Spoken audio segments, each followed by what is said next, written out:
Segundo apartado, primera parte. El mal en el ámbito de lo moral y el mal en la naturaleza.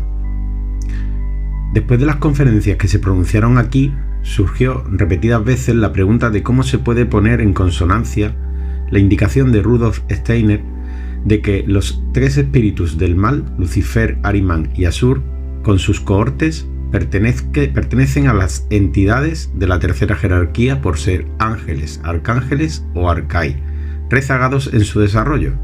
Véase, por ejemplo, GA 266 de 1 de noviembre de 1906, con el hecho de que Rudolf Steiner habló varias veces de que también existen espíritus rezagados luciféricos y ahrimánicos entre las entidades de la segunda e incluso de la primera jerarquía.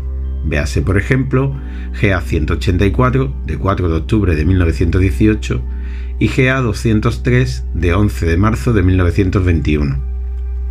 Para responder a esta pregunta, hay que volver a recordar que los tres tipos de entidades que forman la tercera jerarquía, la más cercana al hombre, los ángeles, arcángeles y arcai, principados, son al mismo tiempo los representantes de las tres jerarquías dentro de esta tercera jerarquía.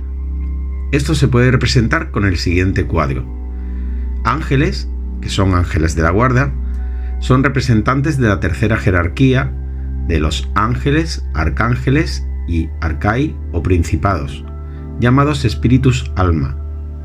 Arcángeles, que son espíritus del pueblo, son representantes de la tercera jerarquía, de la segunda jerarquía, espíritus de la forma, exousiae o dominaciones, espíritus del movimiento, dinamis o virtudes, y espíritus de la sabiduría, quiriotetes o potestades. Y arcai, representantes de la primera jerarquía, espíritus del amor universal, querubines, espíritus de la armonía, serafines, o espíritus de la voluntad, tronos, todos espíritus del tiempo. De ahí que los espíritus de rangos superiores dentro de la tercera jerarquía, los arcángeles y los arcai, normalmente se unen al ser humano por mediación de los ángeles que les sirven y que se ocupan de poner en consonancia el karma individual del hombre con el karma de su pueblo y su época. Sin embargo, los arcángeles y los arcai, además de actuar por medio de los ángeles, bajo determinadas circunstancias también pueden ejercer una influencia directa sobre la vida interior del hombre, entrando en su alma sin intermediarios. Por ello, en la versión de la meditación de la piedra fundamental que fue publicada, Rudolf Steiner llamó a las tres categorías de la tercera jerarquía espíritus alma, es decir, entidades jerárquicas que actúan en el alma humana y la conducen. En cambio, las entidades de la segunda jerarquía, los espíritus de la forma, del movimiento y de la sabiduría, no entran directamente en el alma humana. Sus fuerzas son tan grandes que el alma humana no podría soportar su presencia inmediata sin perderse a sí misma en el intento. Por eso solamente actúan de forma directa en las envolturas corporales del hombre, donde su actuación permanece, no obstante, completamente inconsciente para él. Esto se cumple en mayor medida aún para las entidades de la primera jerarquía, los espíritus de la voluntad, tronos, de la armonía, querubines y del amor universal, serafines. Para su obrar con respecto al alma humana, todas estas entidades que no entran directamente en ella se sirven de sus representantes en la tercera jerarquía, los espíritus de la segunda jerarquía, de los arcángeles y los de la primera, de los arcai. Esta diferencia se debe a que los espíritus de la tercera jerarquía han alcanzado su estado de humanidad dentro de la evolución a la que también pertenece el hombre. Los ángeles alcanzaron su yo ya en la antigua luna, los arcángeles en el antiguo sol y los arcai en el antiguo Saturno, mientras que los espíritus de las dos primeras jerarquías, comenzando con los exousiae hasta llegar a los serafines, pasaron su nivel de humanidad, es decir, el del yo individual, en los mundos cósmicos que precedieron a la época del antiguo Saturno. Véase GA 110 de 14 de abril de 1909. 2. Rudolf Steiner advierte que en nuestra época aún no podemos decir nada sobre estos mundos. Véase GA 104 de 19 de junio de 1908. Si seguimos comparando el modo de actuar de las tres jerarquías, podemos decir que la tercera jerarquía entra directamente en el ser anímico del hombre, puesto que de otra forma no sería posible una conducción individual de los hombres, ángeles, ni de los pueblos, arcángeles, o de las épocas históricas que se suceden, arcai. En cambio, la segunda jerarquía no entra en el alma humana, sino que se limita a actuar en el mundo objetivo de la naturaleza, y también en el cuerpo humano en tanto que forma parte de ella. La acción creadora de las entidades de la segunda jerarquía tiene lugar en todas las manifestaciones de la naturaleza que nos rodea, así como en la vida de los planetas de nuestro sistema solar y en el Sol mismo. Las entidades de la primera jerarquía están aún más elevadas. Su actuar omniabarcante no se limita solamente al sistema solar, sino que se extiende a todo el cosmos, creando y conduciendo sus numerosos mundos. Según esto, podemos encontrar una respuesta a la que formulamos arriba. Es cierto que Rudolf Steiner habla de la existencia de entidades rezagadas en toda la jerarquía, pero solo las entidades de la tercera jerarquía pueden acceder directamente al ser interior del hombre, como en este caso los espíritus luciféricos, arimánicos y asúricos. Si penetran en él, se convierten en los tentadores morales más poderosos del hombre y lo seducen. Lucifer lo induce al orgullo y la soberbia, Ahriman a la mentira y el temor, y Asur al odio a los humanos y a la crueldad absurda. A pesar de que están por encima de la tercera jerarquía, los espíritus de la segunda jerarquía, en la actual época cósmica, no pueden acercarse al hombre como tentadores morales desde dentro porque su ámbito de acción es la naturaleza exterior. ¿En qué consiste entonces su influencia negativa? Pues la encontramos en fenómenos como terremotos, erupciones volcánicas, inundaciones, grandes incendios y otros cataclismos naturales. Todos ellos traen gran sufrimiento humano, desgracia, destrucción y a menudo también la muerte física. Aún así, queda claro que, a pesar de las consecuencias negativas de las catástrofes naturales provocadas por ello, su actuación no se puede comparar con las tentaciones morales que parten de los espíritus rezagados de la tercera jerarquía. Con relación al ser humano, la acción de las entidades de la segunda jerarquía, y aún más las de la primera, no es de índole moral sino natural. Solo se puede convertir en un actuar moral, es decir, comprendido conscientemente mediante la iniciación. Desde este punto de vista, cuando hablamos de enfrentarnos al mal durante esta época de la Tierra, solo podemos referirnos a las entidades rezagadas de la tercera jerarquía. No será hasta encarnaciones futuras de nuestro cosmos, como el estado de Júpiter, Venus, etc., cuando el hombre participe de forma consciente en el combate contra las fuerzas del mal que proceden de las esferas de las dos jerarquías más elevadas.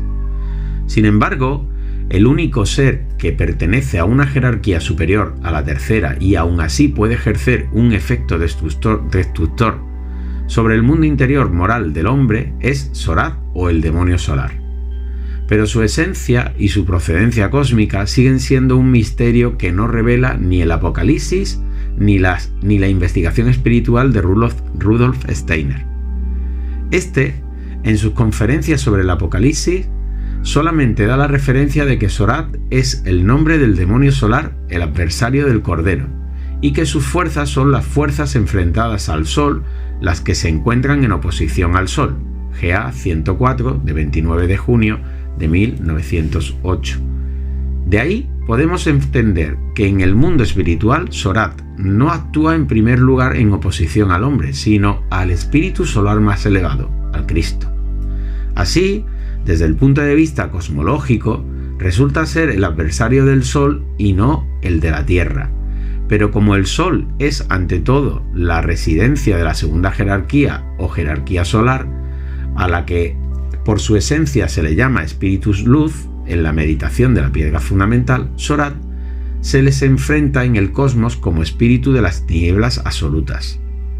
Según el testimonio de Rudolf Steiner, es el único verdadero nombre del Cristo es el Yo Soy, GA 266/1, 27 de mayo de 1909, lo que supone una afirmación total del principio del yo. El demonio solar mismo, por el contrario, como mayor adversario del Cristo, GA 104 de 29 de junio de 1908, supone la negación más radical del principio del yo, puesto que anticristo en sentido esotérico significa negador del yo. En el centro de la era terrestre actual está el desarrollo del yo humano, por lo que éste, pero también contra su creador, es decir, contra todos los espíritus jerárquicos que donaron al hombre su yo individual. Por eso podemos designar a Sorat como adversario principal de los Elohim solares o espíritus de la forma, que son los verdaderos padres celestiales del hombre como entidad provista del yo. No obstante, esto aún no explica suficientemente el origen de la esencia de Sorat. El motivo de que Rudolf Steiner al final no revelara el misterio de Sorat pudo haber sido que éste hasta el momento solo actúa en el desarrollo terrestre mediante las tres potencias adversarias que le sirven y aún no ha entrado él mismo en este desarrollo. Su primera entrada directa, de la que el Apocalipsis habla tan claramente, se espera para alrededor del año 2664, cuando el número de la bestia aparezca por cuarta vez en el desarrollo general de la humanidad. La primera vez, la acción de Sorat se dirigió sobre todo hacia el plano físico y se manifestó utilizando la Academia de Gondischapur, que se plasmó en la Tierra en el siglo VII. La segunda vez, en la destrucción de la Orden del Temple, su acción ya tenía un carácter más etérico. En esta época, los demonios animánicos de Sorat utilizaban los cuerpos etéricos de los caballeros torturados que habían sido despojados de su unión con el yo durante un cierto tiempo, para hablar a través de ellos. En el siglo XX, en relación con la tercera aparición del número apocalíptico, la bestia del abismo actuó principalmente en el plano astral, aunque por primera vez no utilizó solamente los espíritus luciféricos y arimánicos, sino también los asúricos para influir en la humanidad. En la cuarta aparición del número apocalíptico en el desarrollo terrestre, el demonio solar intentará atacar al mismo yo humano, y lo hará no solamente mediante los seres asúricos, sino con su propia fuerza. Para superar esta prueba futura, será necesario que entonces exista un número suficiente de seres humanos capaces de vivenciar conscientemente al Cristo en lo etérico, y que su yo individual esté tan vigorizado por la fuerza del yo cósmico de Cristo que todas las tentaciones de Sorat resulten insuficientes. En esta época también se hará accesible a los hombres el conocimiento del misterio de su procedencia cósmica. No obstante, este encuentro con Sorat en la segunda mitad del tercer milenio todavía no supondrá la última lucha contra él. Esta tendrá lugar en un futuro muy lejano, cuando la humanidad disponga por completo de las fuerzas espirituales y sea capaz, así, de emplearlas a favor del Cristo o a favor de su adversario. Entonces, el contraste entre los hombres que usarán la magia blanca y los que practicarán la magia negra llevará a la separación definitiva de la humanidad en buenos y malos. Los hombres que conscientemente escojan el camino negro y se rindan por completo a Sorat y sus demonios se convertirán con ello en humanidad rezagada de la encarnación terrestre, que llevará el sello del número de la bestia.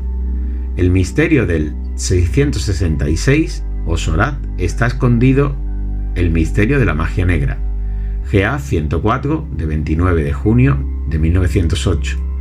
Así, en aquel futuro apocalíptico solo será posible resistirse a Sorat desde las fuerzas de la verdadera magia blanca, cuya fuente estará en el logo solar, que ha entrado en el desarrollo terrestre con el misterio del Gólgota.